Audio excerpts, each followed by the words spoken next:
हम हॉस्पिटल जाएं और कहीं डॉक्टर कहे क्या। आज ये वो दिन। मैं तो बड़ी कंफ्यूज हूँ, मुझे समझ ही नहीं आ रहा। तो 100% लेबर पेन है, फिर तो चुपचाप अस्पताल आ जाओ बस। बस अब हमें वेट एंड वॉच देखते रहना है।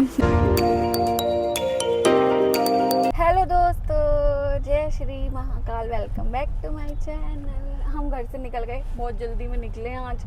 सीधे ब्लॉग शुरू हो रहा है गाड़ी से, क्योंकि घर पे टाइम नहीं मिलता।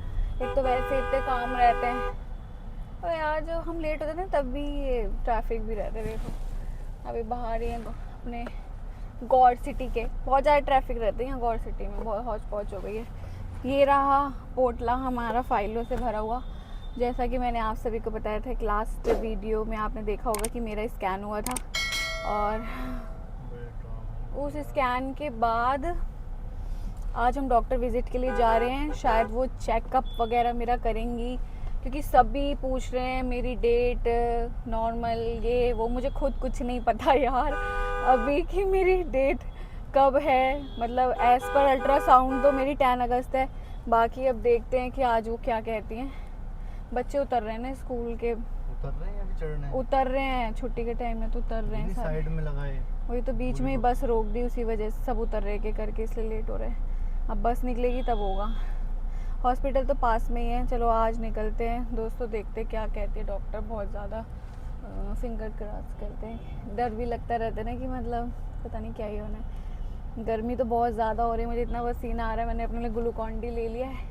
बस अब हॉस्पिटल जाके उनसे मिल के रिपोर्ट भी पिछली बार उन्होंने जल्दी जल्दी में देखी थी, क्योंकि वो किसी केस में जा रही थी इमरजेंसी। और आज बस उनको सही से रिपोर्ट दिखा के और सारी चीज़ें पूछनी है कि क्या होगा आगे। खुद ही बता देंगी देख के, चेक वेक करके सारी चीज़ें। बस आज ना बोल दें कुछ। इन्हें तो यही डर लगे जा रहा है जब से घर से निकले, कह रहे कि हम हॉस्पिटल जाएं और कहीं डॉक्टर कहे क्या। आज ये वो दिन। आज ही है हम वो दिन। तैयार नहीं है। क्योंकि यार दोस्तों आपको तो पता है मेरी 9 मंथ जर्नी शुरू हो गई है। मतलब अगर हम कैलेंडर वाइज कैलकुलेट करते तो 7 जुलाई से ही मेरा शुरू हो गया 9 मंथ। और अगर हम मेडिकली देखते हैं तो उसमें 36 वीक का आज फर्स्ट डे है।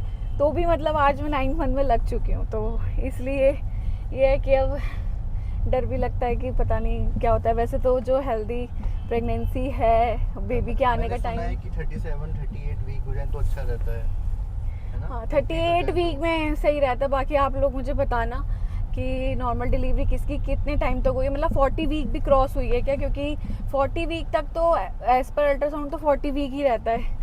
बाकी अगर नॉर्मल डिलीवरी भी 40 वीक तक होती है तो वो मुझे कमेंट में ज़रूर बताना, क्योंकि मैं तो बड़ी कंफ्यूज हूँ, मुझे समझ ही नहीं आ रहा। बाकी आज डॉक्टर ही बताएगी तो मैं आपको अपडेट करूँगी कि वो क्या कहती हैं। उन्होंने मुझे बस ये बोला था लास्ट टाइम स्कैन जब दिखाने आई थी कि कुछ ऐसा क्रैम्स हो या कुछ दिक्कत हो, वाटरी डिस्चार्ज ज़्यादा हो तो मतलब इन्फॉर्म करना मुझे या हॉस्पिटल आना। तो अभी 1 वीक तो ऐसा कुछ थोड़ा बहुत तो पेल्विक एरिया में पेन और प्रेशर तो बहुत रहता है। तो बाकी अब देखते हैं वो क्या कहती हैं। चलो मैं हॉस्पिटल मिलती हूँ। देखो यहाँ पे किसी की बेबी हुआ है तो डेकोरेशन हुई है गाड़ी में, किसी की बेबी बॉय हुआ है, बेबी बॉय।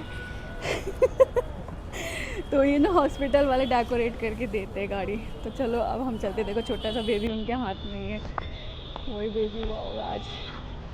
चलो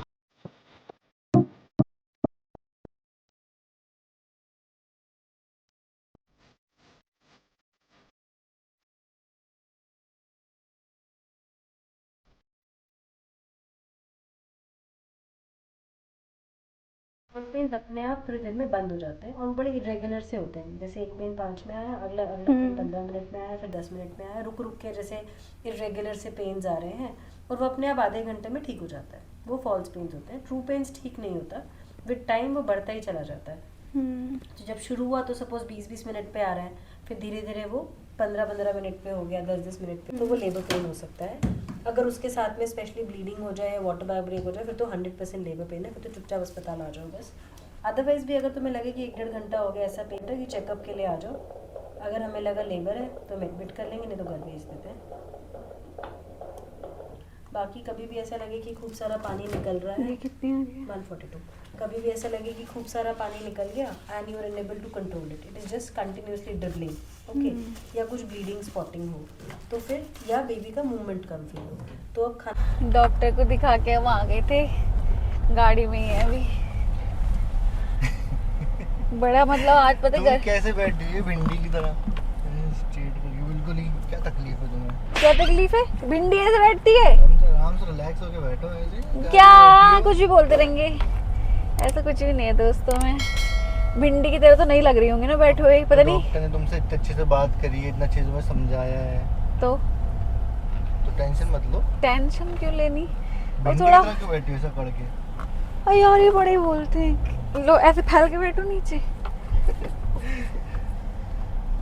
अबे क्या है? तुम्हारे हाथ से चीजें गिरती रहती है। ये बिस्किट खा रही थी यार मैं। बिस्किट गिरा दिया। ये फोन ना गिरा देना कभी। नहीं गिराऊंगी, मैं बट नहीं दिलाऊंगा। पता नहीं मुझे क्या ही हो गया, मेरे हाथ इतने ढीले से हो रखे ना, घर में मुझसे इतना सामान गिरता है, तुम क्या कभी लड्डू गिरा दोगी? मतलब कोई टच प्लेट गिरा होते दोगी? ही गिर। अब ऐसा हो गया कि मेरी ग्रिपिंग पावर ऐसा लग रहा है खत्म, ढीली पड़ेगी, खत्म। अभी तुमने क्या अभी परात गिरा के आई मैं घर में। ये मेरे लिए ग्लूकॉन डी डाल रहे थे, हॉस्पिटल आने से पहले भर रहे थे बॉटल, क्योंकि इतनी गर्मी होती है तो भैया अपना ताम झाम लेके चलना चाहिए घर से, हाइड्रेट होके घर से खाने की चीज़ें, क्योंकि बाहर का हम कुछ खाती नहीं हूँ मैं, तो ग्लूकॉन डी वगैरह लेके चल रहे थे। अब मैंने बर्तन में जरा सा हाथ लगाया यार, वो परात धड़ाक से नीचे गिरी, और ये मेरा मुंह देख रही, मतलब इतनी चीज़ें गिरती हैं ना मेरे हाथ से, हल्का सा टॉवल उठाऊंगी बॉटल गिर जाएगी, साइड टेबल से सब सामान गिर जाएगा। अभी बिस्किट गिर गया हाथ से, पता नहीं क्या ही हो गया है मुझे। डॉक्टर को दिखा के हम अभी गाड़ी में ही हैं, अब घर की तरफ ही जा रहे हैं अपने। बाकी आज हमारी उनसे विजिट थी स्कैन के बाद, तो वो सब बहुत अच्छी रही। डिटेल में घर जाके आपको बताऊंगी कि मैंने उनसे क्या क्या क्वेश्चन करे, और उन्होंने मेरे को बहुत अच्छे से सारा कुछ समझा दिया है पूरा, मतलब अब डिलीवरी तक का कि मुझे क्या क्या प्रिकॉशन लेने हैं, या क्या क्या चीज़ें ध्यान रखनी है। अब हमें अपने बेबी के कपड़े धोने हैं, धो के फिर सुखाने हैं, सुखा के फिर तय करके बैग में लगाने। सबसे इम्पोर्टेंट काम ये काम हो जाएगा ना, फिर हम थोड़े टेंशन फ्री हो जाएंगे। बस एक मोस्ट इम्पॉर्टेंट काम हमारा जो सबसे बड़ा हमें लग रहा है वो कभी ये भी है। कुछ हो तो हमें कोई टेंशन की बात नहीं है। अचानक से मतलब कभी बैग कुछ हो। पैक रहे ना तो ये रहेगा, कभी भी कुछ हो रहा है ना तो बैग उठाओ सीधे हॉस्पिटल निकल जाओ, है ना। जैसे वो वीडियो नहीं बनाते लोग, चलो अब हम बस उसी चीज़ का वेट कर रहे हैं, उस बस चीज़ की तैयारी नहीं एक लास्ट तैयारी बस यही कर लें कि बेबी के सारे क्लॉथ वॉश करके ड्राई करके बस वो बैग में पैक कर दें, और मैं अपना सामान, उसके बाद सारी चीज़ें सॉर्ट है हमारी। तो मैं अब घर जाके आपको डिटेल दूंगी सारी। अब मैं भिंडी की तरह नहीं बैठी, अब सही बैठी। अब इतना टाइम नहीं बचा कि घूमने जाओ, पूरी प्रेगनेंसी में तो कहीं लेके नहीं गए घुमाने। अरे कहीं घुमाने का मतलब यहीं कहीं आसपास खाने पीने खाने पीने बोलते ना, फिर मुझे लगा कि मतलब यहीं पे घर से डॉक्टर विजिट, स्कैन, फिर घर। 76 मार्केट में। मुझे लगा कि डॉक्टर ने बोल दिया है कि हाँ चलो अब तुम सीधे अपना सब चीज़ें खाने पीने में ध्यान दो, तो ये कह रहे हैं कि घूमने चलते हैं कहीं। अब तो मैं कहीं घूमने नहीं जा सकती, अब तो बेबी को लेके ही जाऊंगी, जब वो थोड़ा बड़ा हो जाएगा मतलब तब तक मैं एक थाईलैंड की ट्रिप मारूंगी। चलो दोस्तों, मैं घर जाके ना आपको डिटेल दूंगी सारी। इनकी थाईलैंड की ट्रिप अभी मैं यहीं गाड़ी में ही कैंसिल करवाती हूँ। घर आ गई थी मैं उस टाइम डॉक्टर को दिखा के जब, तो आप मेरी वीडियो में सारा सुन लेना। मैंने डॉक्टर जब मेरे से बात कर रही थी तो मैंने उनकी क्लिप रिकॉर्ड करवाई थी अपने हस्बैंड से।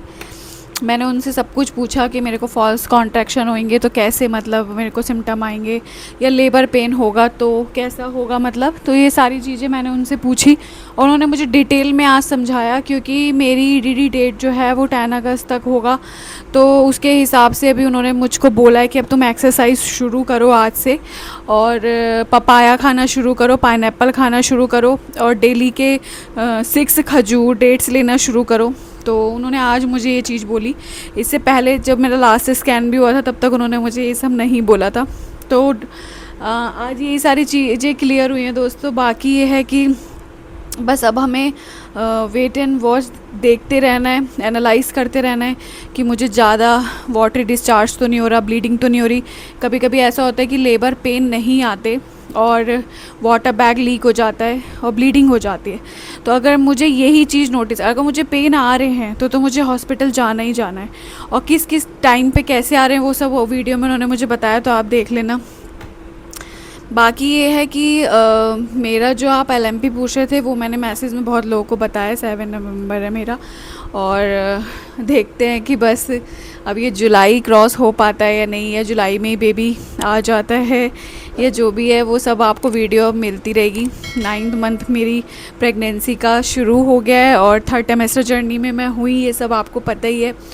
तो इस टाइम जो है ये आज विज़िट मेरी हुई, जो अब उन्होंने 10 डेज़ बाद मुझे बुलाया।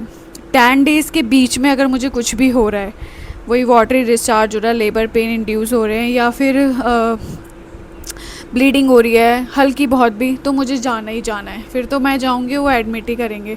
और अगर 10 डेज़ मेरे निकल जाते हैं तो उन्होंने मुझे फिर अब एक विज़िट के लिए बुलाया है, जिसमें हाफ़ एन आवर 40 मिनट बताया कि बेबी का NST होगा, मतलब मेरा NST होगा, जो बेल्ट लगा के टमी पे चेक करते हैं। तो उसमें बेबी का सारा मतलब कंडीशन, हार्ट बीट, या बेबी स्ट्रेस में तो नहीं है, क्योंकि 40 वीक तक की प्रेगनेंसी जो हम नॉर्मल मानते हैं, जो डॉक्टर हमें एज़ पर अल्ट्रासाउंड डेट दे देते हैं, तो उस टाइम तक हमारे मन में क्वेश्चन थे, हम पूछ रहे थे उनसे कि बेबी को कुछ दिक्कत तो नहीं होगी, क्योंकि इतना ज़्यादा वेट बढ़ जाता है। और हेल्दी प्रेगनेंसी 38-39 वीक में हो जाती है, और अगर और वेट हमारा जैसे बढ़ रहा है तो बेबी का भी बढ़ेगा, तो वो अंदर कुछ प्रॉब्लम तो नहीं हो जाएगी। जैसे कुछ केसेस में मैंने सुना ना, बेबी स्ट्रेस में रहते हैं या कॉर्ड वगैरह होती है उनके गले में, तो वो थोड़ा पॉटी वगैरह भी कर देते हैं। तो उसमें भी इमरजेंसी केस में क्या होता है ना कि वो करना पड़ता है, C-सेक्शन। तो हम ये सारी चीज़ें उनसे आज बहुत क्लियर कर रहे थे। बाकी डिलीवरी के बाद का भी बहुत कुछ हमने उनसे पूछा कि क्या क्या एसेंशियल्स रखने हैं, बेबी का क्या रखना है अपना। तो यही सारी बातें आज हुई, बाकी आप वीडियो में सुन लेना। और बस अब वेट करते हैं। आप सब मेरे लिए बहुत सारी प्रे करना, ब्लेसिंग करना कि मेरी प्रेगनेंसी अच्छी रहे, हेल्दी रहे और सब कुछ बहुत अच्छा हो, क्योंकि टचवुड और भगवान जी की कृपा से और बड़े बुजुर्गों के आशीर्वाद से सब कुछ अच्छा चल रहा है। और आप लोग मुझे इतनी एडवाइस देते हो, इतनी मेरी केयर करते हो, मुझे इतना कमेंट करते हो। और मैं अभी इस कंडीशन में, मैंने खुद नहीं सोचा था कि मेरी प्रेगनेंसी जर्नी यहाँ तक आ जाएगी यूट्यूब जर्नी के थ्रू, और इतना लंबा सफ़र आप सब लोग मेरे साथ काटोगे और मैं यहाँ तक पहुँच पाऊँगी, क्योंकि आपके मैसेज आते हैं, रिप्लाई करती हूँ, तो उससे मुझे मोटिवेशन भी मिलता है। और मैं इतना बिज़ी रहती हूँ ना, मुझे समझ नहीं आता। मैं इंस्टाग्राम पे वीडियो डालती हूँ तो मुझे वहाँ भी पर्सनली सबको कमेंट करना होता है, सारी चीज़ें। तो एक साथ इतना बर्डन पड़ गया, फिर प्रेगनेंसी है, फिर सिम्टम्स है, अपना ध्यान भी रखना है, बहुत सारी चीज़ें एक साथ चल रही हैं। मेरे को इतनी स्लीपलेस नाइट हो गई, मुझे पूरी रात नींद नहीं आती है, पूरी रात। अब भी मैं वहाँ से आई थी चेंज करके, बस मैंने सो गई, मैं उठ के बस मैंने खाना वाना खाया, अपना डाइट वगैरह ली, और अब मैं आपको बता रही हूँ, वीडियो शूट कर रही हूँ। वीडियो शूट करना, एडिट करना, फिर सबके रिप्लाई करना, फिर इंस्टाग्राम पे भी बहुत लोग कमेंट करते हैं, मेरे को बहुत पूछते हैं, फिर मैं उनकी भी वहाँ प्रॉब्लम सॉल्व करती हूँ। मुझे अच्छा लगता है कि जिस चीज़ से मैं निकली हूँ, अगर वो दिक्कत किसी को हो रही है तो मैं उसको अवेयर कर सकूँ, अलर्ट कर सकूँ, समझा सकूँ, मेरे थ्रू किसी की हेल्प हो रही है, तो बहुत अच्छा लगता है मेरे को। मैंने ऐसे टाइम पे भी आप लोगों का बहुत मतलब गाइड करा आपको सब कुछ, और आप लोगों ने भी मुझे बहुत मोटिवेट करा है, प्यार दिया है। तो अब मुझे लगता है कि कुछ ही टाइम बचा है, बेबी भी आने वाला है, डिलीवरी होगी, तो आगे के व्लॉग्स को, डिलीवरी के व्लॉग्स को मैं एक एक क्लिप डालूँगी, एक एक चीज़ आपको दिखाऊंगी और इन्फॉर्मेशन दूंगी। तो आने वाली मेरी जो थोड़ी प्रेगनेंसी जर्नी बची है और मेरी बेबी के आने का टाइम है, तो मुझे बहुत सारी ब्लेसिंग और प्यार देना, और मेरे हर व्लॉग्स देखते रहना, क्योंकि अब कुछ भी नहीं पता कि कब क्या हो जाए मतलब कब वो टाइम आ जाए, जो टाइम का हम सब मिलके इतने टाइम से वेट कर रहे थे, तो कुछ नहीं पता कि वो अब टाइम कब आने वाला है। तो इसलिए अब मैं कुछ भी शॉर्ट वीडियो डालूँ या लॉन्ग वीडियो, तो आप ज़रूर उस वीडियो को वॉच करना, प्यार देना, ब्लेसिंग देना, और देखते रहना कि कैसे सब कुछ होता है। सारा डिलीवरी के व्लॉग भी बनाऊँगी। आज मैंने परमिशन भी ली है डॉक्टर से वहाँ, कि अगर लेबर रूम वगैरह में अलाउ होता है हस्बैंड का जाना है, वो तो उन्होंने कहा हाँ, OT में नहीं जाना अलाउ है, लेबर रूम में है। तो पॉसिबल हुआ तो मैं आपसे अपनी सारी चीज़ शेयर करूँगी, आगे हर एक चीज़ बताऊँगी। बस आप थोड़ा वेट कर लो, और बेबी जब आ जाएगा तो और भी बहुत सारे क्वेश्चंस आप लोगों के हैं मेरे से, जो मैं क्लियर करूँगी सारे। तो वीडियो को बहुत सारा प्यार देना, चैनल को सब्सक्राइब करना, फॉलो कर लेना, सारी वीडियो अच्छे से देखना, ठीक है। और till then do like share the cute चॉस फैमिली। बाय बाय दोस्तों, टेक केयर, अपना अच्छे से ध्यान रखना, बाय।